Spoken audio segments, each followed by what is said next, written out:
don't tell people about 90% of the injuries I get, but people can't fathom that's possible because they're like, bitch, you complain all the time. There's no way you could complain more. But normal people have strong ligaments and joints. If you rip that shit, that's a hard thing to recover from because you got to build that strength back up to a 10. If you have a connective tissue disorder, you started at a 2. So you don't got very far to go. Sometimes we get micro injuries 100 times a day. I can fucking injure myself and 20 minutes later I'm fine because I went from a 2 to a 1 back to a 2. It took you just as long to get back up to a 2, except you got to go to a 10. We don't, okay? Now sometimes I'm going to be stuck at a 1.5 for 18 months. So throughout the day, people will hear me go, oh, I hurt my ankle. Oh, I hurt my elbow. And then the next day they'll be like, how's your elbow? And I'm like, what are you talking about? And they're like, oh, she made that up. No, dude, it's fixed now. I'm back at a 2. I've had 100 injuries since then, so no, I don't remember the one you're talking about, okay? Diagnosing connective tissue disorders is so important because you will think that's a mental illness otherwise. Like, we get sleep injuries. Learning that changed my life because a normal person, if they're laying in bed and they roll over, their ankle is going to come with them because it's attached properly. For me, I can roll over in the middle of the night and my leg is rolling over, my ankle is not. So that shit is fucking spraining my ankle. And I'll wake up in the morning and think, either this is in my imagination and my ankle doesn't actually hurt, and then you will continue to walk on your ankle and make it worse because you're not acknowledging you actually have an injury, or you think, fuck, did I sleepwalk in the middle of the night try to kick my own door down? Like, you're making up fucking scenarios. That is a mental illness. That's why you need to be diagnosed with a connective tissue disorder. But that doesn't stop people from saying shit when I'm like, oh yeah, I injured my hip 3 days ago, and people are like, oh, now you have a hip problem? That's fucking new. And I'm like, new? I was born like this. This has happened to me 400,000 times. Just because it keeps happening doesn't make it new every time, okay? My physiotherapist has been working on my jaw and she's like, your jaw's fucked. Like, why did you not tell me about this sooner? As in, like, 10 years ago. And I'm like, because my shoulders hurt way worse. And my neck hurts way worse than that. So I don't even think about this unless something bad happens to it. Like, people will say, oh, she does this complain. Dude, you only heard about my neck. I didn't even fucking mention my jaw or my knee or my ankle. Like, this is why I only like hanging out with people now if you have, like, if you're disabled, because you otherwise are not going to comprehend that. Like, you only have one issue at a time. I can't fathom that.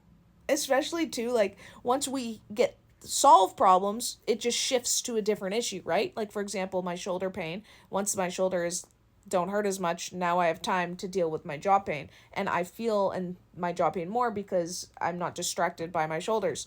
Like, it's the same reason I have scorching hot baths. I don't feel any body pain when the whole body's in pain from the hot water. Get it?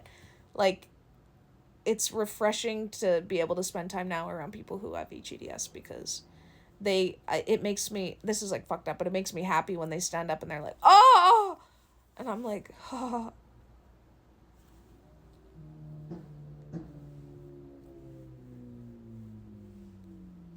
Because I'm gonna cry.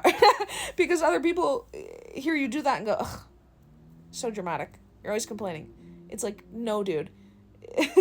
One time I reached for something, fucked up my shoulder, literally screamed, my arm dropped down, and then I couldn't move my arm for like an hour. The person I'm with is like so empathetic because that had happened to them before, but they're an able-bodied person. So they're like, oh my God, you literally like ripped it. Like, you're going to be fucked up for like 6 months. You're going to have to do PT. You need to go like get an MRI immediately. And I was like, I'm going to be good by tomorrow. By tomorrow, I'm going to have a new problem. I'm going to sprain my ankle in my sleep, and I'm not even going to remember this happened. So this video is for all of the people who just constantly have to hear other people complain about you complain, who do not even realize that you aren't actually even complaining. Like, you are saying 1/1000th of the things that you experience. When I hear other people joints crack, I get shivers.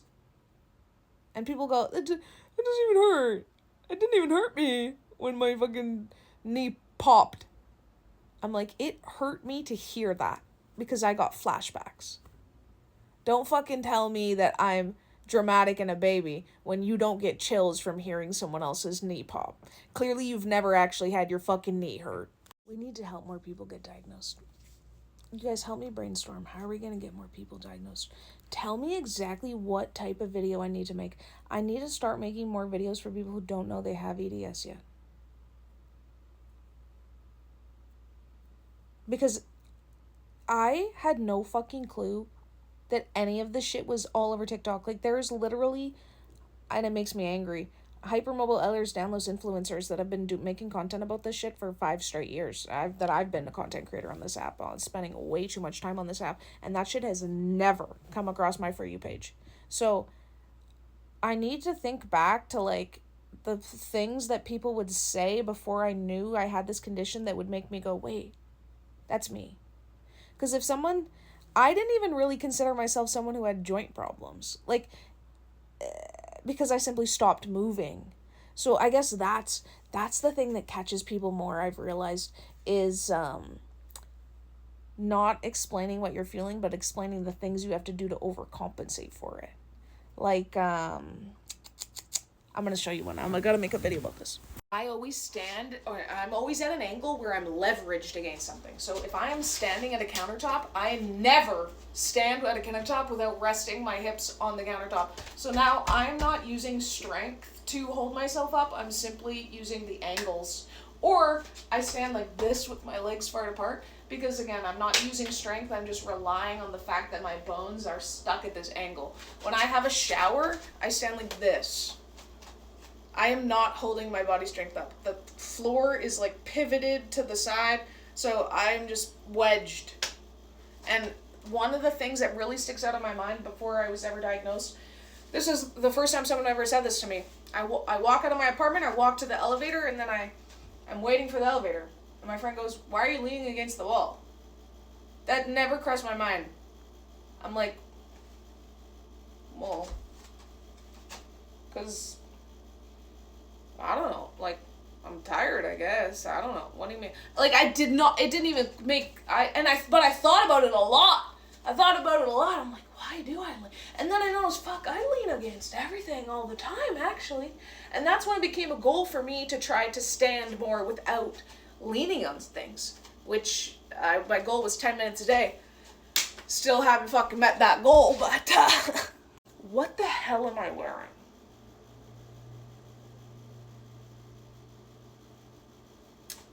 Okay. It's 8:30 in the morning, isn't it? I need to go get a couple of HPV shots. I can only get one at a time. What am I talking about? But I also want to go to bed because it's 8 o'clock in the morning. This was the issue yesterday. I was going to go get a shot yesterday. But do you hear that there's cars on the road now? I don't really fuck with the cars. I should go out, though. I guess I could call. That would be a good step, is to call and figure out where I can get a shot. Does my pharmacist do it? I don't know.